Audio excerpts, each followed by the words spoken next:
पिछले 47 साल से जोशीमठ का अध्ययन करने वाले वैज्ञानिक शहर में सीवर लाइन न होने के नुकसान बता रहे हैं।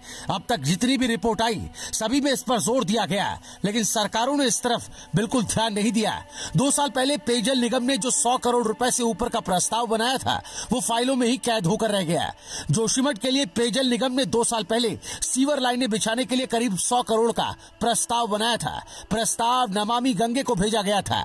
तब नमामि गंगे ने केवल 2 सीवर ट्रीटमेंट प्लांट की परमिशन दी थी जो शुरू हो चुके हैं। सीवर नेटवर्क का प्रावधान इस योजना में न होने का हवाला दिया गया था, लिहाजा ये प्रस्ताव फाइलों में ही धूल फेंकता रह गया। एक्सपर्ट्स का कहना है कि अगर सरकार समय से सीवर नेटवर्क बिछा देती तो जोशीमठ के शायद आज ये हालात ना होते। सबसे पहले 1976 में मिश्रा कमेटी ने जोशीमठ की जो रिपोर्ट सरकार को सौंपी थी उसमें इस शहर में सीवर नेटवर्क की जरूरत बताई थी। इसके बाद 2010 में एमपीएस बिस्ट की रिपोर्ट में भी इस बात पर जोर दिया गया था।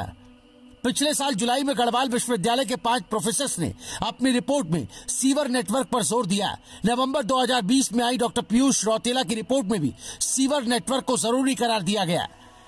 जोशीमठ हो या दूसरे शहर, राज्य सरकार यहां सीवर नेटवर्क लगाने और सीवर ट्रीटमेंट प्लांट स्थापित करने जैसे कामों के लिए केंद्र सरकार पर ही निर्भर है।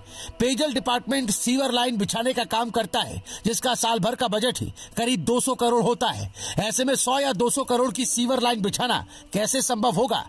लिहाजा राज्य सरकार ज्यादातर केंद्र सरकार की मदद से ही सीवर बिछाने पर फोकस करती है। साफ है कि जोशीमठ में सीवर लाइन बिछाने, पानी की निकासी की योजना के लिए प्रस्ताव तो बने, लेकिन बजट के अभाव में योजना परवान नहीं चढ़ पाई। नतीजतन सालों से जोशीमठ की जमीन में सीवर समा रहा है। आपको बता दें 2019 में गंगा प्रदूषण नियंत्रण इकाई की ओर से केंद्र सरकार को जोशीमठ में सीवर कार्यों के लिए 78 करोड़ रुपए का प्रस्ताव भेजा, लेकिन बजट नहीं मिल पाया। 2020 में शासन को 32 करोड़ का प्रस्ताव फिर भेजा गया, लेकिन कोई एक्शन नहीं हुआ।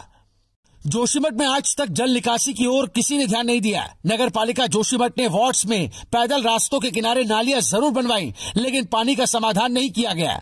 जल निकासी की पुख्ता व्यवस्था न होने से पानी जमीन में लगातार समा रहा है।